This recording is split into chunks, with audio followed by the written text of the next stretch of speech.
The morning sun peeked through the blinds of Karoline Leavitt's office in Washington, D.C. She sat at her desk, scrolling through emails on her computer. At 26 years old, Karoline had become one of the youngest and most outspoken political spokespersons in the country. Her bold statements often made headlines, and her quick thinking had earned her both loyal supporters and fierce critics. "Ms. Leavitt, there's something you need to see," said Mark, her assistant, as he walked into her office holding a tablet. His face showed a mix of surprise and worry. Karoline looked up from her computer.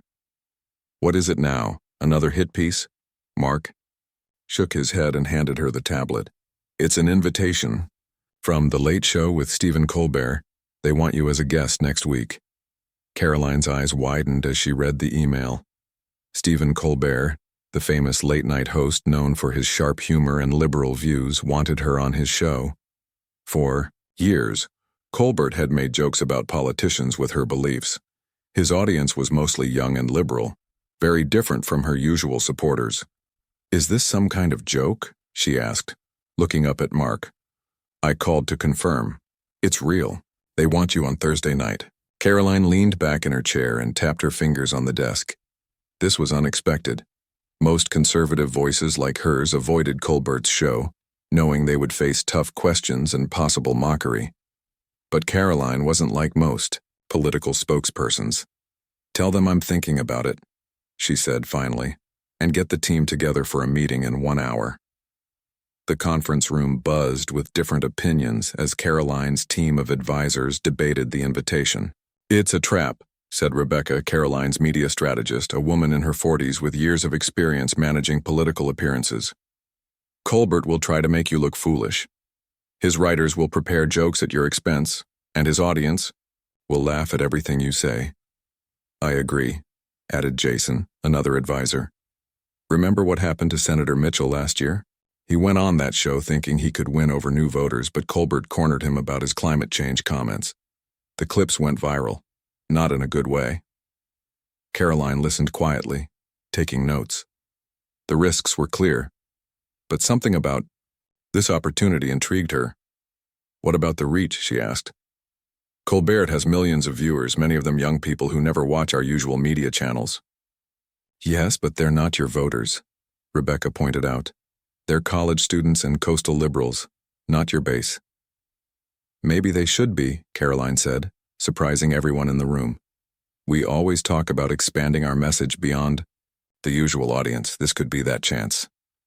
Tom, the youngest member of her team, spoke up. "She's right.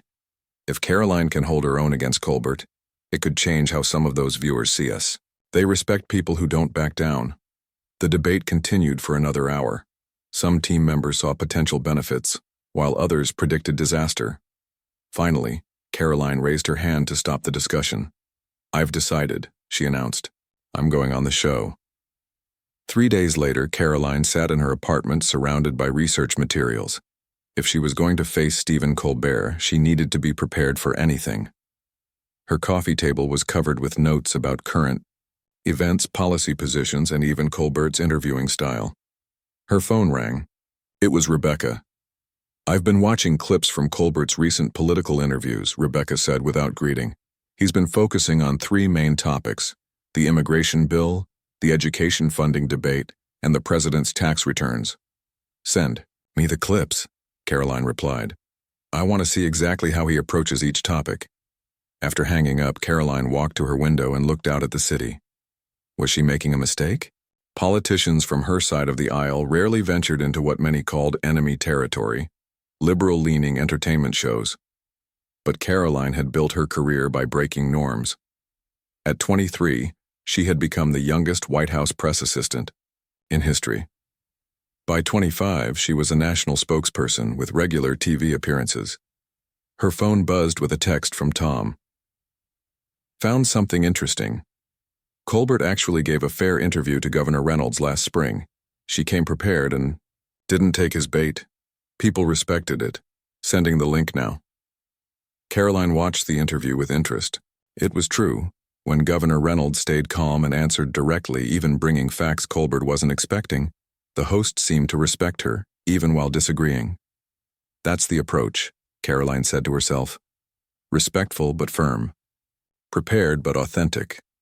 Meanwhile, in New York City, in the offices of The Late Show, Stephen Colbert met with his writing staff to plan the upcoming week. "So we've confirmed Karoline Leavitt for Thursday," said Laura, the show's booking producer.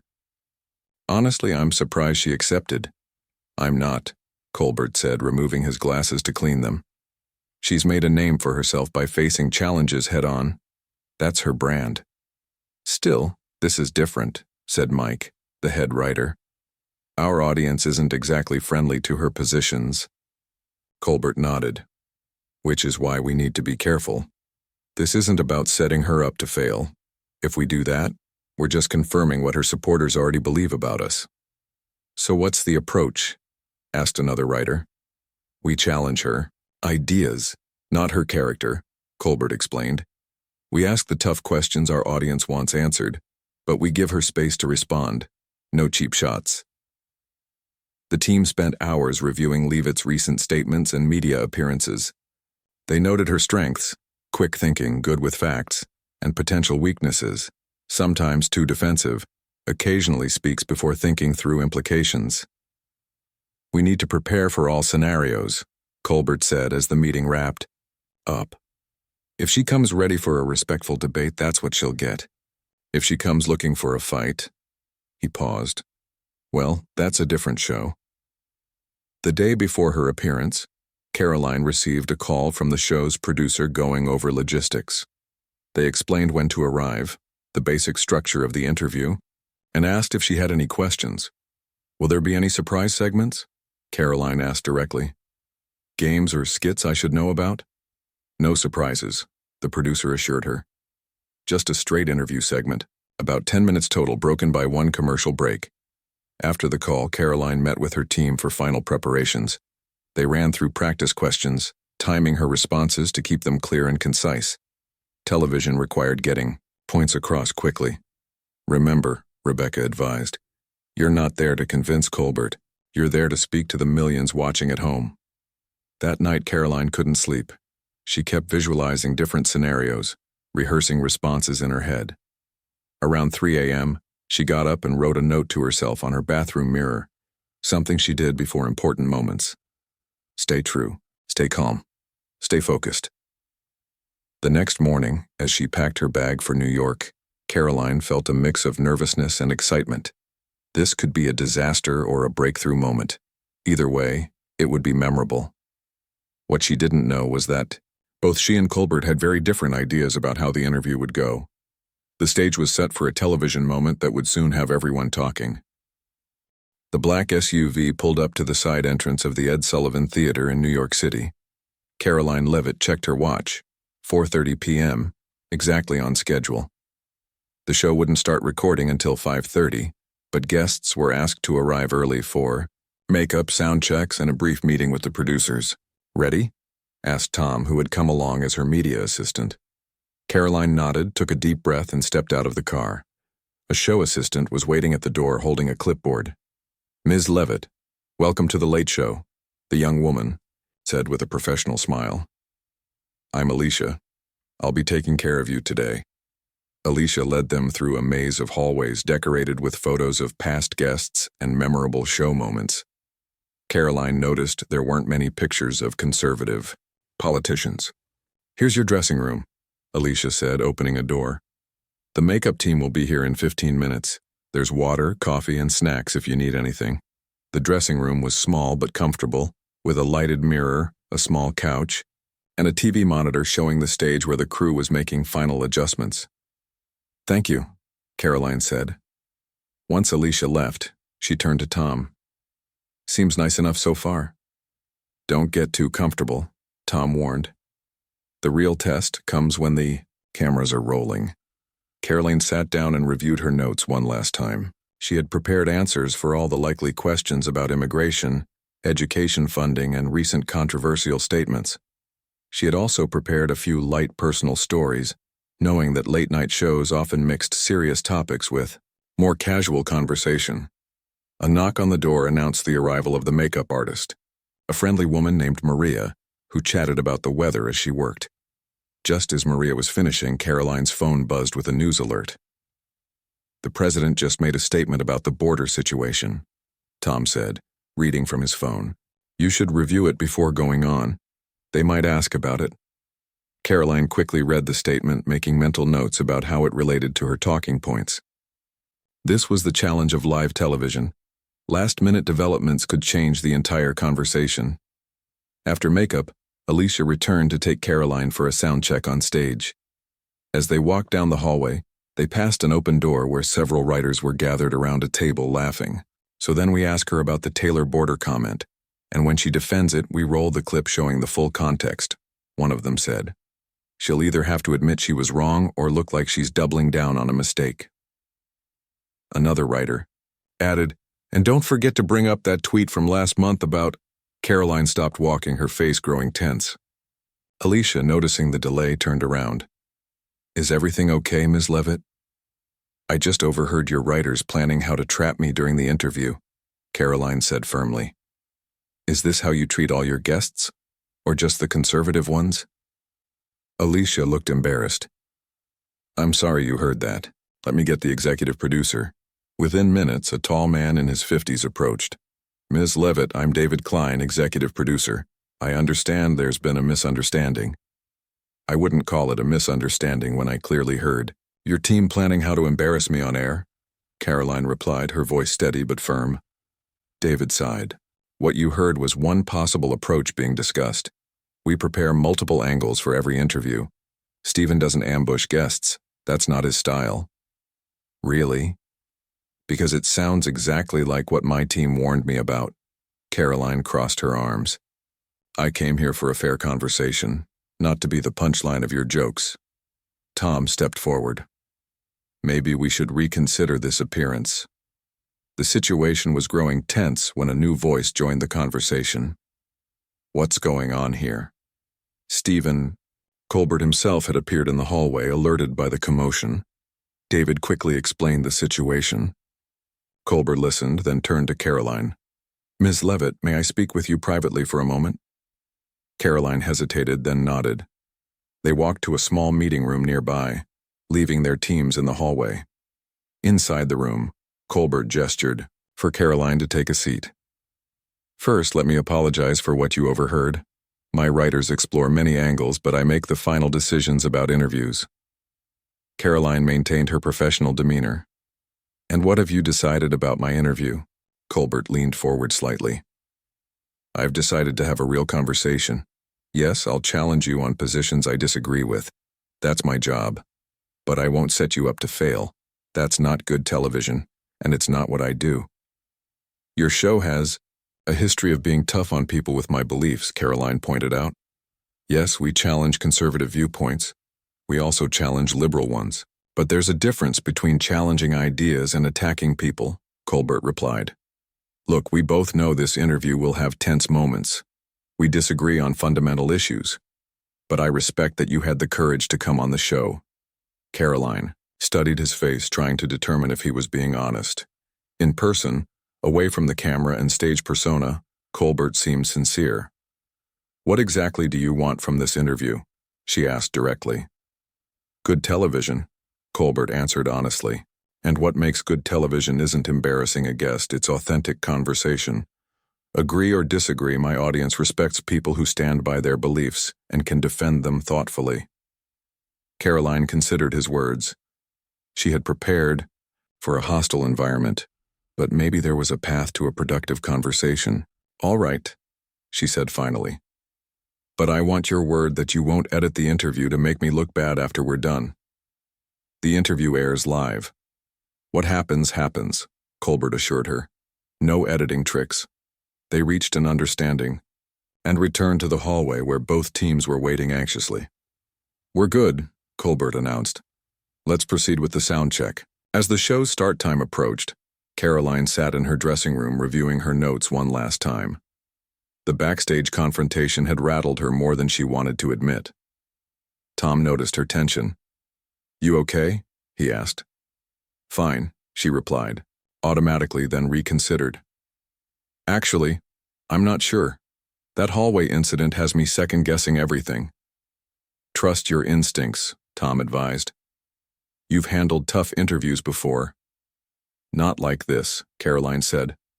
"This audience isn't coming to hear my ideas, they're coming for entertainment. And in their eyes, I'm the villain." "Then change their minds," Tom said simply. "Not all of them, but maybe some. That's why you came, right?" Karoline nodded slowly. He was right. She hadn't accepted this invitation expecting an easy conversation. She had come because she believed her message deserved to be heard, even in spaces that weren't naturally friendly to it. A knock on the door announced it was time. Alicia had returned to escort her to the stage wings. "You'll wait here until after the monologue," Alicia explained. "Then Stephen will introduce you and you'll walk out to the desk." From the wings, Karoline could see the studio audience. About 400 people, mostly young, laughing at Colbert's jokes about the day's news. Many of the jokes targeted politicians she supported. The audience roared with laughter. Her stomach tightened. In a few minutes, she would walk out to face this crowd and their favorite host. Despite the earlier conversation with Colbert, she couldn't shake the feeling that she was walking into the lion's den. In the final moments before her introduction, Karoline straightened her jacket, checked her appearance one last time, and reminded herself of the note she had written on her mirror. "Stay true, stay calm, stay focused." From the stage, she heard Colbert's voice. "My guest tonight has made headlines as one of the youngest and most outspoken political spokespersons in Washington. Please welcome Karoline Leavitt." The audience applauded, not enthusiastically but politely. Taking a deep breath, Karoline put on her most confident smile and walked onto the stage, ready to face whatever came next. The bright studio lights felt warm on Karoline's face as she walked across the stage. The applause was polite but reserved, nothing like the enthusiastic welcome Colbert's usual guests received. Karoline had expected this. She knew she was an outsider here. Colbert stood from behind his desk, extending his hand with a professional smile. "Welcome to the show, Ms. Leavitt." "Thank you for having me," Karoline replied, shaking his hand firmly before taking her seat in the guest chair. She smoothed her navy blue blazer and sat up straight, projecting confidence despite her inner nerves. The audience settled down as Colbert returned to his seat. He shuffled some note cards on his desk, a gesture that was partly habit and partly for show. "So you're currently one of the youngest national political spokespersons in the country," Colbert began. "At just 26, you've already worked in the White House and become a regular face on news channels. That's quite an impressive resume." Karoline nodded, relaxing slightly at the softball opening question. "Thank you. I've been fortunate to have opportunities to serve my country and advocate for policies I believe in." "What inspired you to enter politics at such a young age?" Colbert asked, his tone conversational. This was familiar ground for Karoline. She shared the story she had told many times about growing up in a small town, watching her parents struggle with rising costs and developing an interest in politics during college. The audience listened quietly, neither hostile nor particularly engaged. "And now you're a voice for young conservatives," Colbert continued. "What do you say to critics who suggest that younger generations are largely moving away from conservative values?" Karoline leaned forward slightly. "I think that's an oversimplification. Young people care about freedom, opportunity, and security, values that cross political lines. The difference is in how we believe those values are best protected and advanced." Colbert nodded. "Fair point, but polling does show a significant gap in how younger voters lean politically." "Polls don't tell the whole story," Karoline countered smoothly. "Many young conservatives feel silenced in universities and workplaces where progressive views dominate. They're less likely to share their opinions openly, which affects polling data." A few audience members murmured at this claim. Colbert raised an eyebrow but moved on. "Let's talk about your recent statements on immigration," he said, transitioning to more substantive policy issues. "Last month, you described the current border situation as the greatest security crisis in American history. Do you really believe that's accurate, given other challenges the country has faced?" Here it was, the pivot to tougher questions. Karoline had prepared for this. "When I look at the numbers, over 250,000 illegal crossings in a single month, and consider the humanitarian crisis it creates, The strain on border communities, the security risks, and the exploitation by criminal organizations. Yes, I stand by that assessment, she answered confidently. But greater than the Civil War? World War II? 9/11? Colbert pressed. Those were different types of crises, Karoline clarified. I'm talking specifically about border security. The scale of illegal crossings we're seeing is unprecedented in our history. Colbert looked skeptical. Critics would say that's an exaggeration designed to create fear rather than promote real solutions. I disagree, Karoline replied firmly. Acknowledging the severity of a problem isn't fear-mongering. It's the first step toward addressing it honestly. The audience was more engaged now, with some people nodding in agreement while others shook their heads in disapproval. Colbert sensed the energy in the room shifting. Let's talk about solutions then, he said. Your party has blocked several immigration bills that would have increased border funding and reformed the asylum process. How does that help solve the crisis you're describing? Karoline was ready for this angle. Those bills included provisions that would have made the situation worse, not better. We need solutions that actually secure the border, not just throw money at a broken system. Can you be specific about which provisions would have made things worse? Colbert challenged. For example, the expanded pathway to citizenship without first securing the border creates an incentive for more illegal crossings, Karoline explained. It's like announcing a store giveaway without having enough security guards at the door. Some audience members laughed at her analogy, though not all favorably. Colbert allowed a small smile. Interesting comparison, he said. But isn't there a human element you're missing? These are people seeking better lives, often fleeing desperate situations. Of course there's a human element, Karoline acknowledged. That's why we need a system that's both compassionate and orderly. The current chaos helps no one, not American citizens and not migrants who are exploited by smugglers and face dangerous journeys. The interview continued in this vein for several minutes, with Colbert pressing Karoline on various aspects of immigration policy and Karoline responding with well-prepared points. Though the exchange was tense at times, both maintained professional composures. Then came the commercial break. We'll be right back with more from Karoline Leavitt after these messages, Colbert announced to the camera. As the on-air light went off, Karoline took a sip from the water glass provided on the desk. A makeup artist rushed on stage to touch up both their faces. Doing good so far, Colbert said quietly. The second segment will focus on education and your recent comments about university policies, just so you know. Karoline nodded her thanks for the heads up.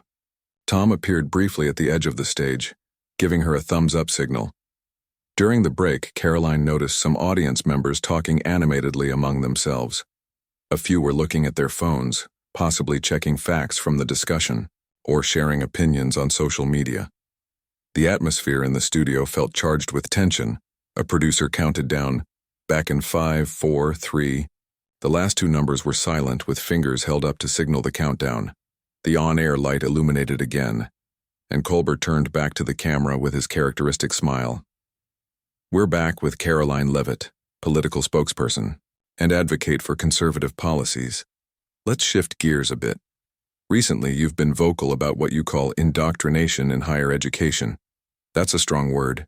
Can you explain what you mean by that? Karoline knew this topic would be even more controversial with this audience than immigration.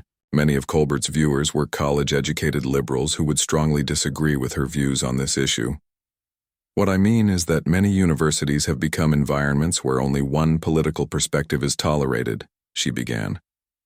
Students are often exposed to just one side of important debates, and those who express different viewpoints face social or even academic penalties. Colbert looked skeptical.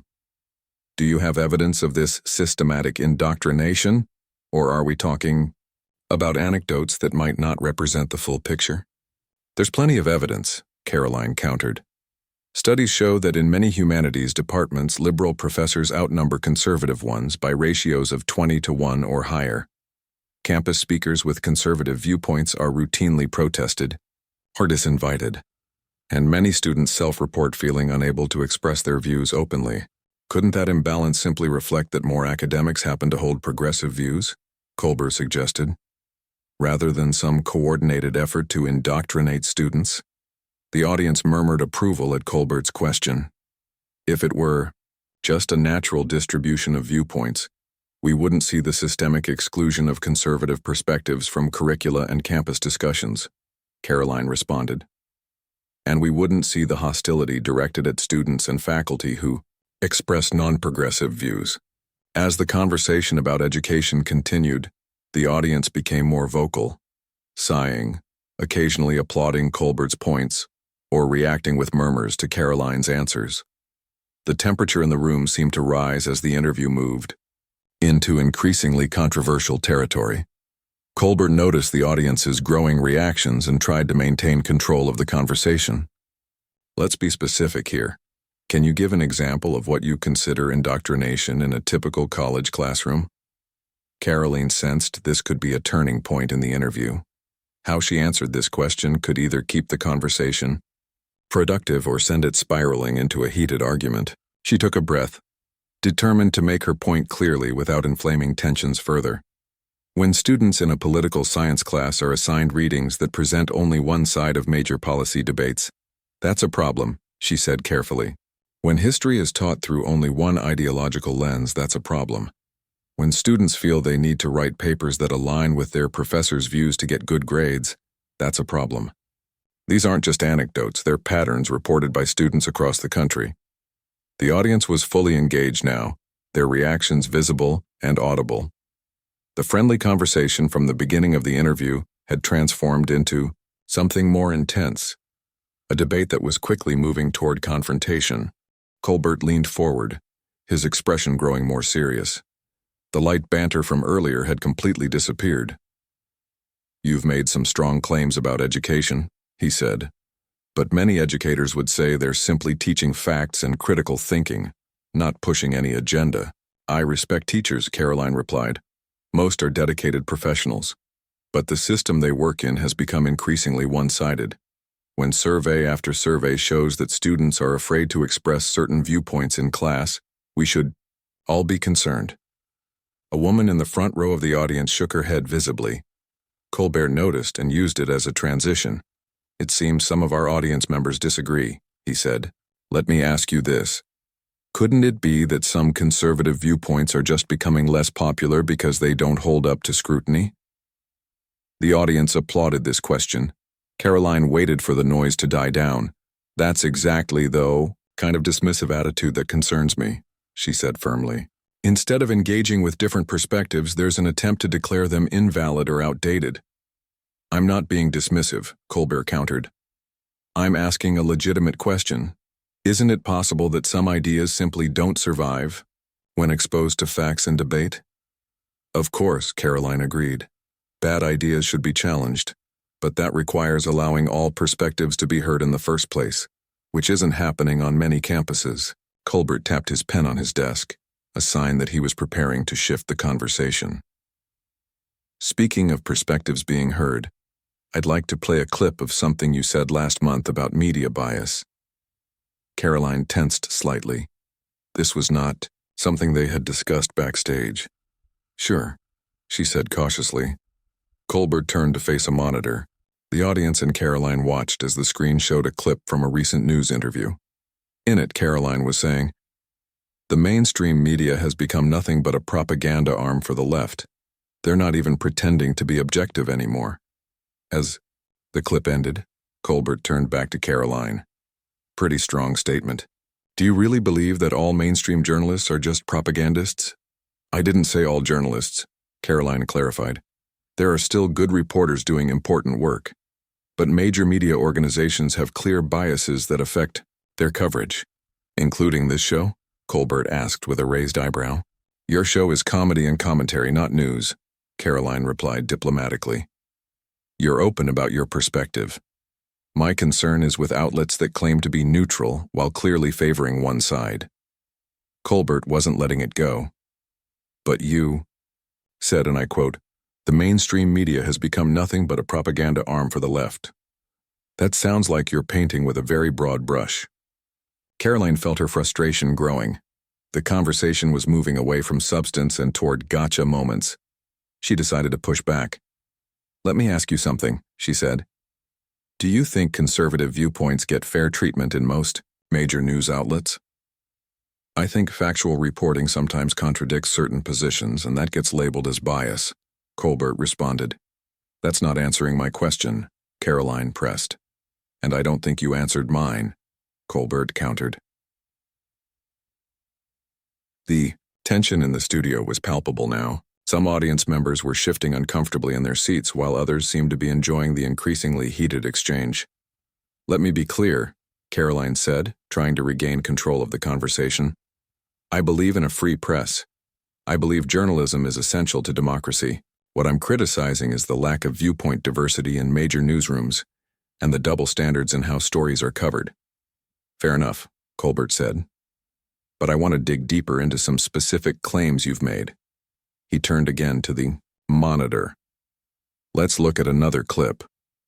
This time the screen showed Karoline speaking at a recent political event. The current administration has created the worst economy in 50 years. Every American family is suffering under their failed policies. When the clip ended, Colbert turned back to Karoline. The worst economy in 50 years. Unemployment is under 4%. The stock market is at record highs. Inflation has come down significantly. How do you justify that statement?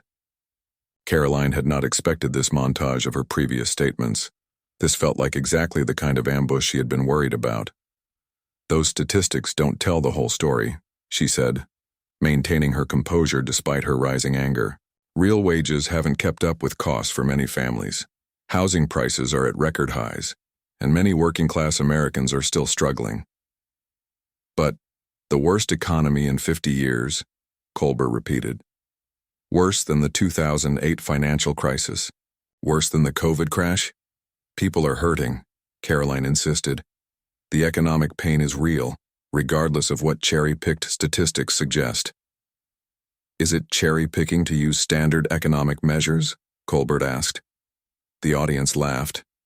Karoline felt her face growing warm. The interview had clearly moved beyond fair debate into hostile territory. She looked directly at Colbert. You promised a fair conversation backstage, she said firmly. This feels like exactly the kind of gotcha journalism I was talking about. I'm simply asking you to defend your own public statements, Colbert replied. That seems fair to me. The audience murmured in agreement with Colbert. Karoline glanced at the crowd, then back at the host. You're taking statements out of context and refusing to engage with the substance of the issues, she said. This is why people don't trust mainstream media. We're a comedy show, not mainstream media, Colbert reminded her. Then maybe stop pretending to conduct serious interviews, Karoline shot back. The audience gasped at her direct challenge. Colbert's eyebrows rose slightly, but he maintained his professional demeanor. I think we can have both humor and substance, he said. But let's move on. You recently commented on the president's foreign policy approach, calling it dangerously weak and inviting aggression. Can you explain what you meant? Before Karoline could answer, Colbert continued. And before you do, I'd like to show a timeline of international events that contradict that characterization. This was the breaking point for Karoline. She sat up straighter in her chair. No, she said firmly. I'm not going to sit here and let you set up one gotcha moment after another. You're not interested in hearing my perspective. You're interested in making me look foolish for your audience's entertainment. The studio went quiet. Colbert seemed genuinely surprised by her direct challenge. That's not what's happening here, he began. Isn't it? Karoline interrupted. You promised a fair conversation backstage. Instead, you're playing selective clips without context and not allowing me to fully explain my positions. A few audience members clapped, surprising everyone. Colbert glanced at them, then back at Karoline. I'm asking you to defend statements you made publicly, he said. That's what interviews are for. Interviews are supposed to be conversations, not prosecutions, Karoline responded. And fair conversations don't involve surprise video montages designed to embarrass your guest. The tension in the studio had reached a fever pitch. The audience was completely silent, watching the confrontation unfold with a mix of shock and fascination. Even the camera operators exchanged glances, unsure where this was headed. Colbert tried to regain control of the situation. We can disagree about the format, but the questions are substantive. Your comments about the economy and foreign policy have real implications. As do your biased framing and selective editing, Karoline cut in. This is exactly why conservatives don't trust mainstream outlets. You claim to want diversity of thought, but when someone with different views shows up, you try to make them look stupid rather than engaging with their ideas. From the side of the stage, a producer was making frantic gestures. The show needed to break for a commercial. Colbert nodded slightly in acknowledgement. We'll continue this discussion after a short break, he said to the camera, his voice tense but professional. As the on-air light went dark, Karoline removed her microphone clip from her jacket. The audience watched in stunned silence. What are you doing? Colbert asked, genuine concern in his voice. I'm not staying for another segment of this, Karoline said quietly. I came here in good faith. This isn't what we agreed to. A producer rushed onto the stage as Karoline stood up. Tom hurried from the wings to join her. Ms. Leavitt, please, the producer pleaded. We have another segment to film. The interview is over, Karoline said firmly. Without waiting for a response, she turned and walked off the stage, Tom following, close behind. The studio erupted in a mix of cheers, boos, and confused murmurs. Colbert sat at his desk looking genuinely surprised by the turn of events. He exchanged worried glances with his producer as the stage manager frantically signaled what to do next. Backstage, Karoline walked quickly toward her dressing room, her heart pounding. Had she just made the biggest mistake of her career, or the best decision to protect her integrity? Only time would tell. The red recording light blinked back on. The commercial break was over, but Colbert's guest chair remained empty. Hundreds of audience members leaned forward, curious about what would happen next. The show had suddenly veered off its carefully planned script into uncharted territory.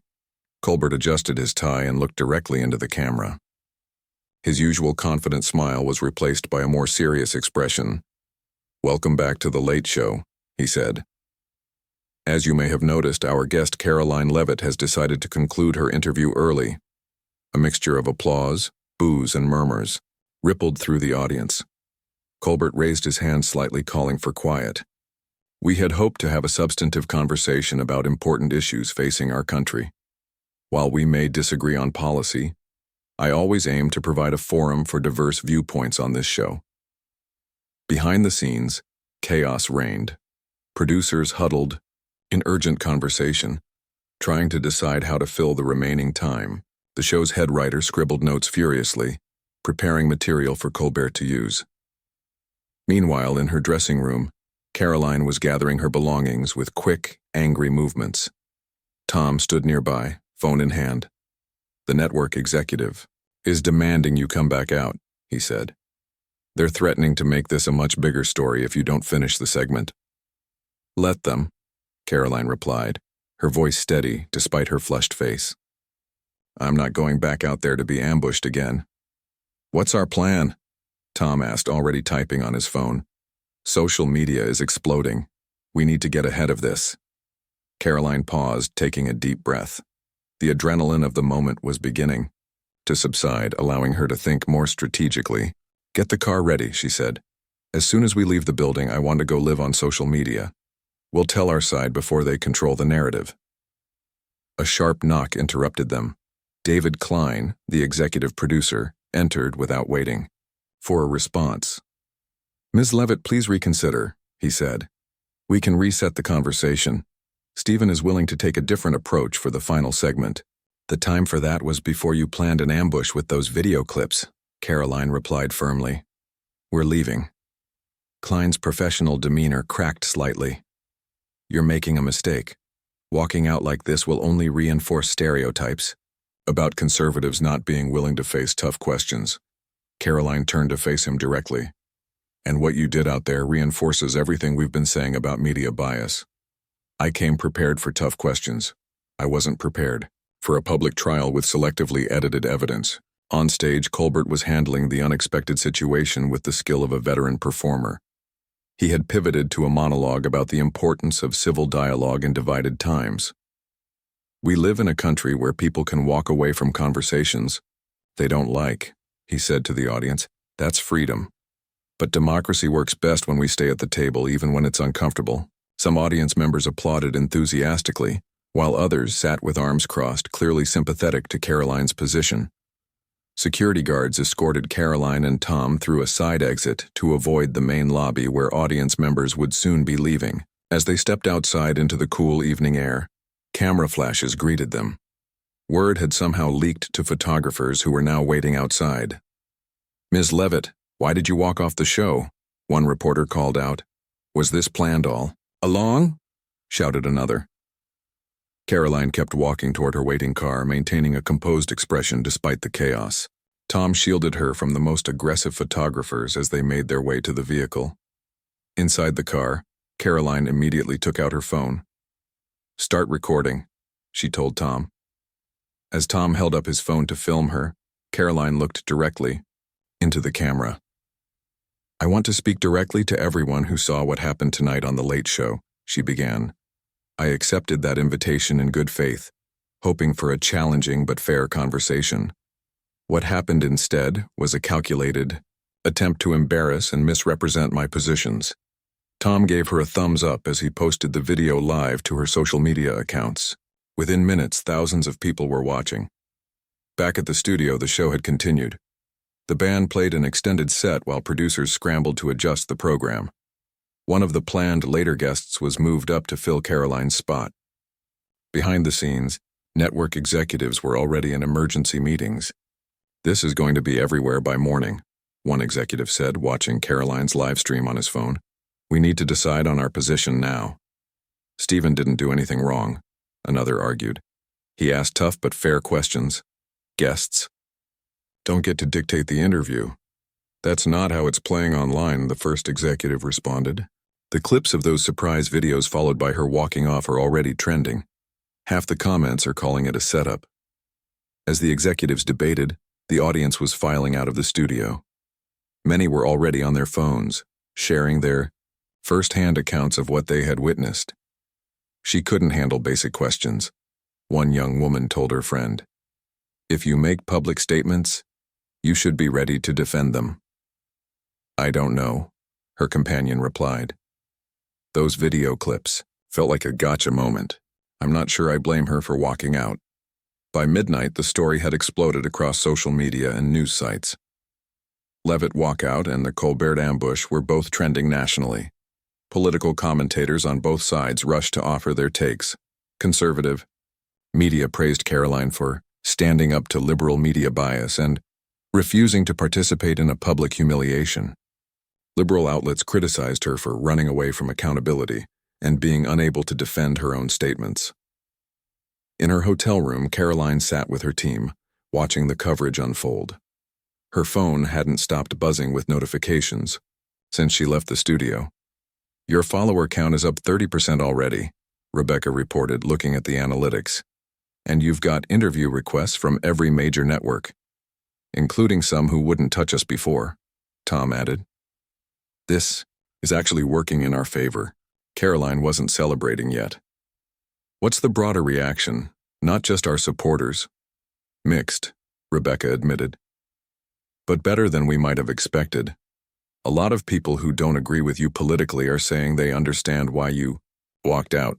The surprise video clips didn't look good for Colbert. Meanwhile, in his office at the studio, Colbert was meeting with his producers and the network's PR team.